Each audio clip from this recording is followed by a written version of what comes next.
ये हमारे वालिद साहब हैं जो कि तकरीबन 100 साल की उम्र पार कर चुके हैं। ये हमारे सुपुत्र हैं जो हुमायूं शेख, ये हमारे अब्बा जान रहमत अली, ये इनके पुरखों की ईदगाह की बनाई हुई मस्जिद है जो कि ये छोटा सा गांव का मेला लगता है और यहाँ पे हम बचपन में बड़ा कुछ एंजॉयमेंट किया।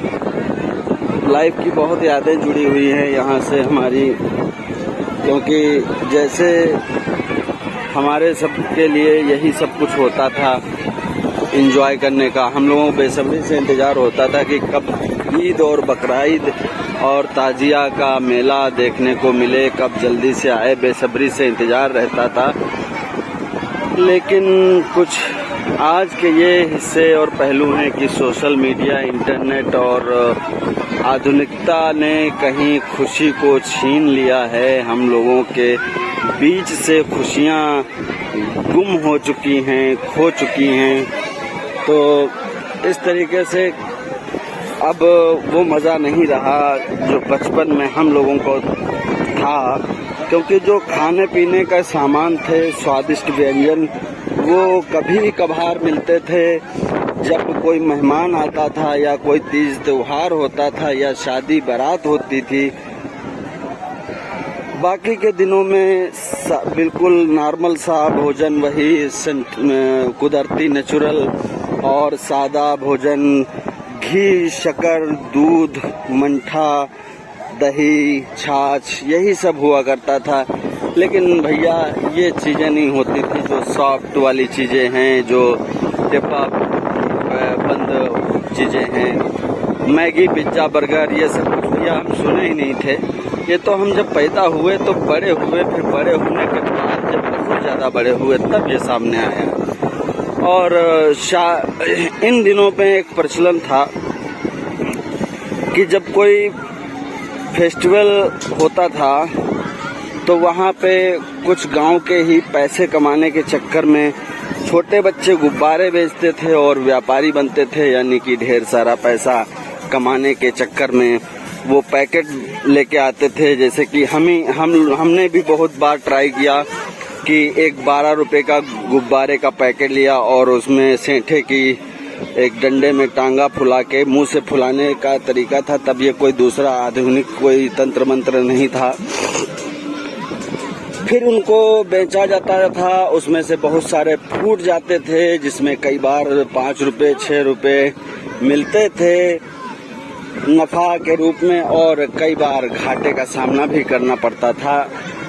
बड़े लोग जो होते थे वो कैमरा में रील डलवा के और फोटोग्राफी करते थे, जो कि 10 रुपए से लेके 12-15 रुपए तक फोटो खींचते थे। और उसका 20 दिन के बाद या 10-15 दिन के बाद एक हमें फोटो कॉपी मिलती थी, यानी कि फोटो कागज के रूप में मिलता था। तो बड़ी बेसब्री से इंतजार रहता था कि फोटो जो हमने खिंचवाया है वो कैसा आया होगा, एक सस्पेंस बना रहता था। फिर हम एक ग्रुप में फोटो खिंचवाते थे, क्योंकि 10 और 15 रुपए बड़ा अफोर्ड करने वाला मामला था, क्योंकि इतने पैसे तो नहीं होते थे लोगों के पास जो कि एक इंडिविजुअली या बहुत सारे मल्टीपल फोटो खींचें। जैसे कि आज ये एंड्रॉयड फ़ोन में ऑप्शन है कि मन जितनी मर्जी हो खींचो, मर्जी हो जितने डिलीट मारो। तब ऐसा नहीं था, एक क्लिक पे एक रील होती थी और उसकी जो सफाई, यानी कि जहाँ पे ये साफ होते थे, जहाँ से प्रोसेस होके प्रिंट होते थे, तो ग्रुप में खिंचाते थे। उसमें ये होता था कि जो शेयरिंग होती है पैसे की वो हो जाती थी कम। सपोज 10 रुपए का फोटोग्राफर एक फोटो का लेता था तो हम 10 लोग हो जाते थे और 1-1 रुपया देना ही पड़ता था। लेकिन जब फाइनली फोटो बन के आता था 20 दिन के बाद शहर से, लैब से, तो फिर सबसे पहले जो निगाह पहुंचती थी दोस्तों उन फोटो पे, वो सचमुच अपने ही चेहरे पे जाके टिकती थी। किसी का चेहरा कैसा आया है नहीं, मतलब अपने चेहरे पे नजरें पहुंच जाती थी और आज ये मंजर है कि कितने क्लिक करो, एक शूट लेने के लिए हमें हजारों शूट करने पड़ते हैं।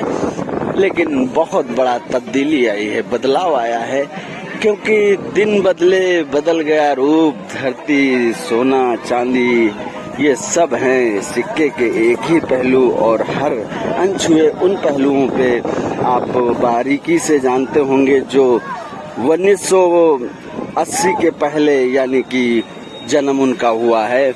लेकिन जो जनजी हैं, जो अभी बहुत कम उम्र के हैं, वो इन सब चीज़ों से कहीं अनछुए होंगे, कहीं नहीं जानते होंगे, इन बातों से हमारी रिलेट नहीं कर पाते होंगे। लेकिन याद है वो चाट टिक्की जो आज ठेलों पे है, तब वो जमीन में कहीं लगा करते थे, और जमीन में एक पीपल के पत्तों पे चाट का जो स्वाद आता था, और चम्मच की जगह उन पत्तों का टुकड़ा ही हुआ करता था दोस्तों। तो वो स्वाद, वो जायका, और वो कट्टा मिलता था, बंदूक, तमंचा, उसका भी कुछ अपना था, अपना अंदाज था। फिल्मों से हम एक कंपेयर करते थे कि ऐसे मारते हैं इसी बंदूक से और वो मर जाते हैं, एक्टिंग करते होंगे। उसमें दगने वाले भी थे, कुछ कॉग वाले थे, कुछ बोलने वाले, दगने वाले थे। तो बड़ा मज़ा आता था। कुछ चीज़ें जो लेते थे, खेल खिलौने, उनमें एंजॉयमेंट अलग था। अब देखो, अब ये हमारे हजरत एक अपने बच्चों के लिए कुछ देख रहे हैं। ये आरिफ मौलाना साहब हैं जो ट्रैक्टर देख रहे हैं, और जबकि इनके ट्रैक्टर घर में 3-4 ट्रैक्टर हैं, लेकिन ये एक नकली ट्रैक्टर 200 रुपये वाला खरीद रहे हैं, शायद अपने बच्चों की फरमाइश पे। तो अब ये है कि पहले के और कंपेयर टू अब जमीन और आसमान और जमीन का अंतर आया है दोस्तों। वो मज़ा नहीं रहा लाइफ में, क्योंकि काम, भाग दौड़ भरी जिंदगी में कहीं खुशियां गुम ही हो गई हैं। उनका हनन हो गया है, उनका हलाक हो गया, उनका खात्मा हो गया है। अब वो कुछ नहीं बचा, ना भाईचारा बचा, ना अपनापन बचा, ना रिश्तेदारी बची, ना दोस्ती बची, ना यारी बची।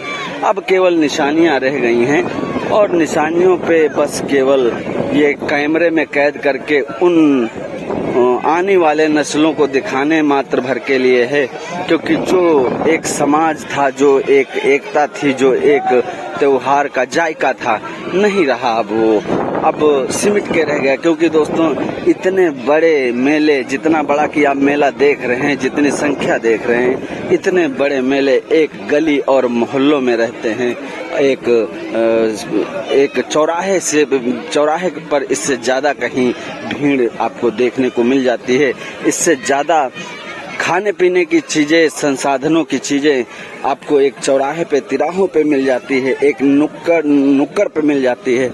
लेकिन हाँ, परंपरा है, बस परंपरा, उसी को बस हम बरकरार रखने की कोशिश कर रहे हैं, महज कोशिश। एक दिन वो भी ये खत्म हो जाएगा, ज़्यादा वक्त नहीं लगेगा, क्योंकि यहाँ पे जो मेले में एंजॉय कर रहे हैं वो शायद मिनिमम मध्यम वर्ग के तो नहीं हैं, वो बहुत आर्थिक कमजोर व्यक्ति और फॉर्मेलिटी पूरी करने के लिए आते हैं। बाकी यहाँ पे कोई हाई फाई इंसान या कोई एजुकेटेड या एक हाई प्रोफाइल व्यक्ति, ऐसे कोई नहीं यहाँ पे हैं। केवल और केवल वही लोग हैं जो शायद मजबूर हैं और कहीं आर्थिक रूप से कमज़ोर हैं। वो ऐसे लोग यहाँ पे अपना को एंजॉयमेंट कर रहे हैं। कुछ लोग यहाँ पे तिजारत के रूप में कर रहे हैं, और इस तरीके से देख सकते हैं कि मैंने आपको तमाम चीज़ें बताई। फिर ये मेले की जगह थी जहाँ पे ये खाली मैदान हुआ करता था, फिर ये टंकी लग गई और ये सब सरकार का तामझाम खड़ा हो गया। ये हाथी के दांत जो दिखने में बहुत अच्छे लग रहे हैं, पर ये काम किसी के नहीं हैं, और इनमें काफ़ी समय कंस्ट्रक्शन, ये हमारा पैसा है दोस्तों। ये जो टंकी देख रहे हैं, ये हमारा पैसा है। इस पे हमने अपनी जीएसटी का, मेहनत का पैसा दे दे के सरकार को फंड दिया, और सरकार ने कुछ यूं ढांचे में बदल दिया, इसमें बंदर बाट हो गए, और आज बस केवल और केवल हाथी के दांत दिखाने मात्र भर हैं, न कि इनका कुछ कोई काम। जमीनी हकीकत यही है। आप देख सकते होंगे कि स्वच्छ पेयजल की जो योजना है, स्वच्छ जल की योजना है, वो केवल ऐसे ही रह गई है। इसमें कुछ भी अमली जामा नहीं है। ये सोलर पैनल, ये सिस्टम, ये टंकी, ये पानी, ये सब भैया बातें केवल हैं किताबी, और ये महज जुमलाबाजी है और कुछ नहीं। क्योंकि इनमें करोड़ों रुपए का खर्च होता है, जिससे कि बहुत लोगों के घर की रोजी रोटी चलती है और बहुत से घर के शान शौकत बनते हैं, बहुत से लोगों की लाइफ स्टाइल बनती है, और ना कि किसी को स्वच्छ पानी मिलता है। क्योंकि सारी ये टंकियां बंद पड़ी हुई हैं और